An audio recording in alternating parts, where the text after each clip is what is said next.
욥기 30장 16절에서 마지막 31절까지 말씀입니다.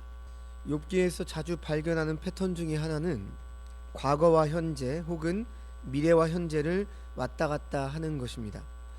욥은 현재의 고난이 너무 참기 어려워 미래의 구속에 대한 희망을 가지고 들뜹니다. 그러다가 다시 냉엄한 현실로 돌아오면 아무것도 달라진 것이 없이 처절한 고통과 소외만 있습니다. 욥기 29장에서 욥은 지난날에 행복했던 시절을 떠올리며 향수에 젖어들었습니다. 비록 잠시 동안이긴 했지만 그 옛날 존경을 한 몸에 누렸던 시절을 돌아보니 적지 않게 위로가 되었을 것입니다. 그러나 이제 30장에서 욥은 다시 차가운 현실로 돌아옵니다. 찬란했던 과거와 참담한 현재를 대조를 해보니 지금 욥은 너무나도 쓸쓸한 처지에 놓여 있습니다.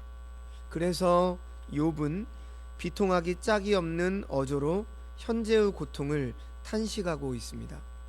29장의 영화로웠던 옛날과 30장에 묘사된 오늘의 처참한 상황은 세 차례씩이나 나타나는 이제는, 그러니까 1절과 어제 보았던 1절과 9절에 이제는 이란 말로 시작하고 또 오늘 16절에 이제는 이라는 말에 의해서 더욱더 이 처참한 상황이 생생하게 대조가 되고 있죠. 욥은 어제 본문 1절에서 15절까지 말씀을 통해서 사람들로 인한 고난을 말했고, 오늘 본문 16절에서 이제 23절 말씀을 통해서 하나님으로 인한 고난을 토로하고 있습니다. 한때 욥을 지켜주셔서 영원한 축복을 누리게 해주셨던 하나님께서 지금 이 모진 고통까지도 동시에 주고 계시다, 이렇게 말씀을 하고 있죠. 16절 말씀을 보십시오. 이제는 환난날이 자신을 사로잡고 있다, 이렇게 말을 하고 있죠. 생명의 위협을 받고 있고 환난의 포로가 되어 있습니다. 그러면서 17절을 보시면 자신의 육체적 고통이 얼마나 심한가를 말씀을 하죠. 밤이 되면 내 뼈가 쑤시니 나의 아픔이 쉬지 아니하는구나.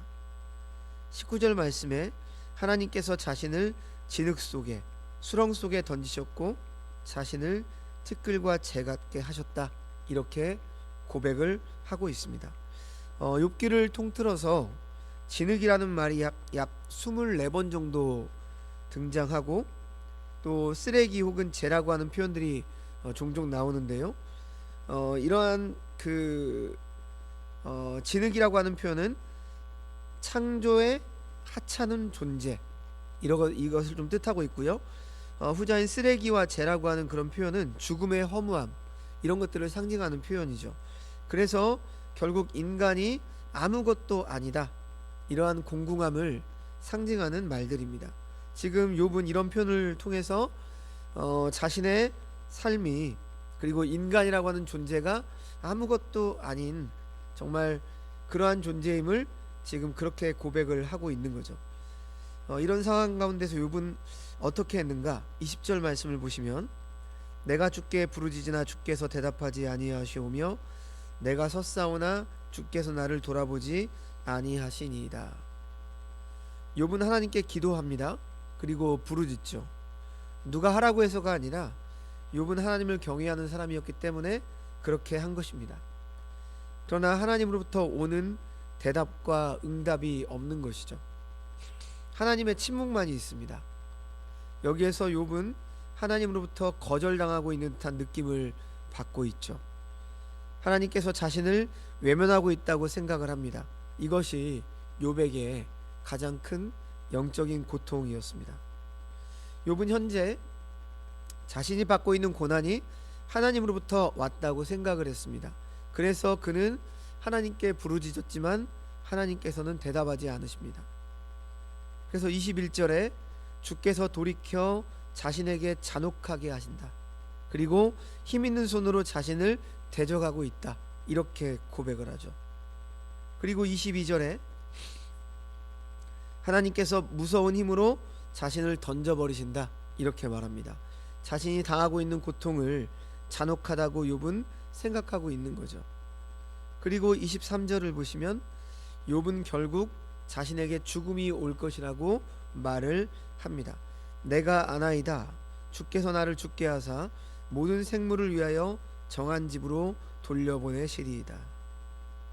이렇게 고백을 하고 이제 24절에서 마지막 31절까지의 또 한 단락을 보시면 이제 욥에게 침묵하시는 하나님에 대해서 욥은 말을 하고 있습니다.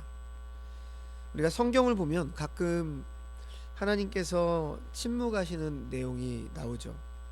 그런데 여러분, 사실은 하나님의 침묵도 하나님의 음성이라고 할 수 있습니다. 무언가를 원하시는 하나님의 뜻이 있습니다. 그래서 가정에서 부모와 자녀 사이에 부모가 침묵을 할 때에는 무엇인가 부모가 자녀에게 원하는 생각이 있기 때문이죠. 하나님께서 아브라함이 하갈을 통해서 이스마엘을 얻었을 때 13년 동안 침묵하셨습니다. 우리 사람들이 볼 때에는 시간적으로 매우 길어 보이지만 거기에는 하나님의 숨어있는 말씀이 담겨져 있는 것이죠. 왜 하나님을 너는 온전히 신뢰하지 못하느냐? 내가 분명히 네 자손을 주겠다라고 말씀을 했는데 왜 인간적인 방법으로 그렇게 하느냐? 이런 말씀이 숨겨져 있는 겁니다. 하나님께서는 이렇게 하시면서 아브라함을 결국 한 단계 더 높은 신앙의 위치로 인도해 가시는 것이죠. 물론 욥의 상황이 아브라함과 같은 상황은 아니지만 지금 하나님께서 욥에게 침묵하고 계시는데 이 침묵은 우리가 아는 것처럼 영원한 침묵이 아니죠. 욥은 더 높고 풍성한 하나님의 백성으로 세우고자 하시는 하나님의 목소리가 그 침묵 속에 숨겨 있는 것입니다. 우리도 그렇죠. 기도하는데 아무런 응답도 없는 것 같고 상황은 변하지도 않는 것 같고 말씀은 하나도 잘 들어오지 않고 그럴 때 우리는 낙심하기 쉽습니다. 그러나 하나님은 우리가 그때마다 기억해야 될 것은 하나님은 어떤 분이신가 라고 하는 사실을 늘 기억해야 합니다. 하나님은 어떤 분이십니까? 우리가 많이 고백하잖아요. 기도할 때 하나님 아버지라고 고백하지 않습니까? 아버지시죠. 그리고 그 아버지는 어떤 분이십니까? 천지 만물을 지으시고 모든 것들을 계획하시고 작정하시고 자신의 뜻 가운데 한치의 오차도 없이 이루시는 언약의 하나님, 약속의 하나님이시지 않습니까? 우리는 늘 입버릇처럼 고백하지만 실상 우리에게 어려운 일이 닥치면 그러한 사실을 너무나 신뢰하지 않는 거죠. 그리고 빨리빨리 응답을 해줬으면 좋겠는데 응답이 없으니까 답답하고, 인간이기 때문에 오는 당연한 답답함과 두려움과 여러 가지겠지만, 그러나 우리가 이런 말씀들을 통해서 하나님께서는 우리에게 동일하게 말씀하시는 거죠. 나는 너에게 절대 침묵하고 있지 않다. 이 사실을 우리가 믿고 하나님 앞에 계속 나아가는 그러한 믿음의 자세가 너무도 필요한 것입니다. 자, 24절 말씀 보시죠. 그러나 사람이 넘어질 때 어찌 손을 펴지 아니하며 재앙을 당할 때 어찌 도움을 부르짖지 아니하리이까. 욥은 자신이 고통스러운 상황에 처해 있음으로 인해서 하나님께 호소하지만 하나님께서 아무런 도움을 주고 있지 않다고 말합니다. 그런데 또 흥미로운 점이 있는데요. 25절에서 31절에서 욥은 침묵하시는 하나님을 지금 말하면서 자신이 이웃에게 베풀었던 행위와 하나님께서 자신에게 행하신 일을 비교하고 있다라고 하는 사실입니다. 25절 말씀 보십시오. 고생의 날을 보내는 자를 위하여 내가 울지 아니하였는가? 빈궁한 자를 위하여 내 마음에 근심하지 아니하였는가?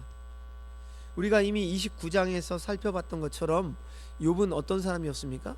가난한 사람들, 의지할 데 없는 고아들, 과부들과 동고동락했던 사람입니다. 그런데 26절 말씀에 욥은 뭐라고 탄식을 해요? 내가 복을 바랐더니 화가 왔고 광명을 기다렸더니 흑암이 왔구나. 자신의 선행에 당연히 선으로 보상을 받아야 할 텐데 정반대로 악이 찾아왔다는 것이죠. 그리고 계속해서 27절 28절도 보십시오. 내 마음이 들끓어 고요함이 없구나. 환난 날이 내게 임하였구나. 나는 햇볕에 쬐지 않고도 검어진 피부를 가지고 걸으며 회중 가운데 서서 도움을 부르짖고 있느니라. 그 옛날 희망을 잃고 시리에 빠진 사람들이 욥의 미소를 통해서 용기와 희망을 회복했습니다. 그러나 이제는 욥이 빛을 기대했을 때 거꾸로 어둠이 밀어닥칩니다. 욥이 성문회관에 나가면 사람들이 욥을 환영했었고 그의 입에서 나오는 지혜의 말을 담비 기다리듯이 학수고대했었습니다. 하지만 이제 지금의 욥은 어두침침한 곳만 피해서 떠돌아다니는 신세고 사람들이 모여있는 곳에 가서 애걸복걸하는 신세로 바뀌어졌다는 것이죠.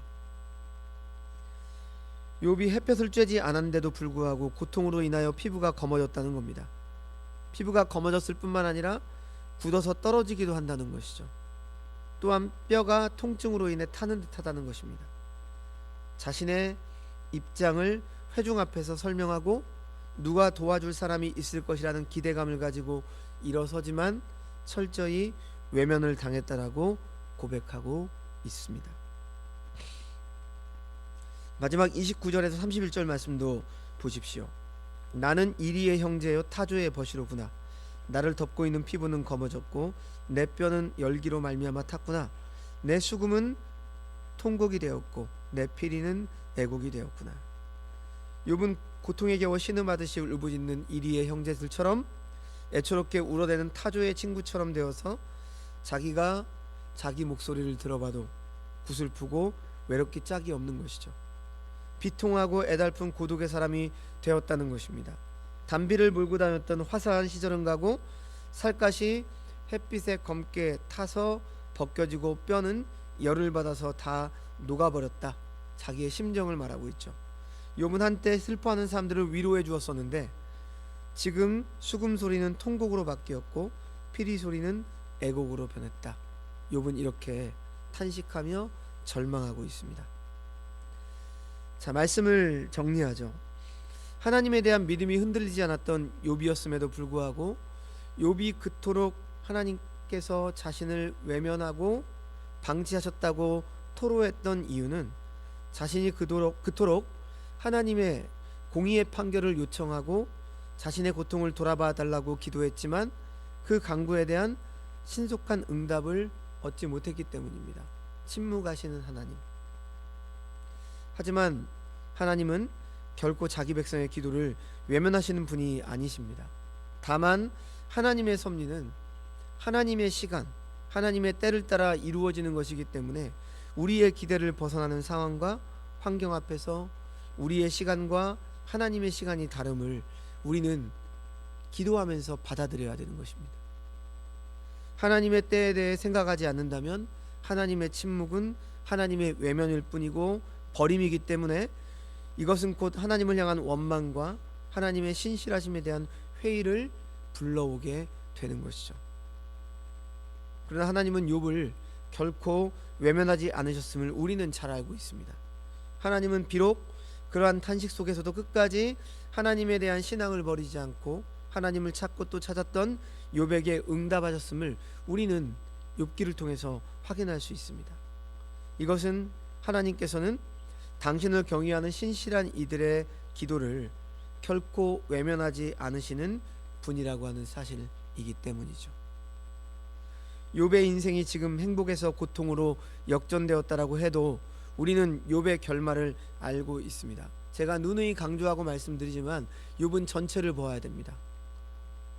이 도중에 빠져 있으면 우리의 인생을 또 이 상황에만 투영하고 있으면 답이 없고 하나님은 우리에게 너무하신다라고 하는 그러한 생각만, 그러한 답만 얻게 되는 것이죠. 하지만 욥기를 우리에게 주신 이유는 욥의 결말을 보라는 것입니다. 욥의 인내를 통한 결말을 보라는 것이죠. 하나님께 순전한 믿음을 지킨 욥에게 더욱 큰 은총과 축복으로 역전시켜 주실 것을 우리는 욥기를 통해서 확인할 수 있습니다. 예수님의 십자가 고난도 뒤이어 찾아올 부활의 영광을 미리 알기에 비록 그 순간은 너무도 고통스러웠지만 이겨낼 수 있고 염려하지 않으셨던 것이죠.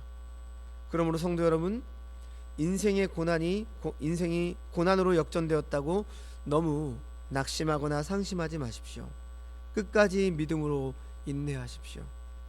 오늘 새벽 비록 욥과 같은 고난은 아닐지라도 우리 자신의 이해와 기대를 넘어서는 그러한 고난과 하나님의 침묵 앞에 서 계시다면 하나님의 시간 속에 이루어지는 섭리는 우리의 시간과 우리의 기대와는 다름을 깊이 있게 생각하고 하나님에 대한 신뢰를 잃지 말아야 할 것입니다.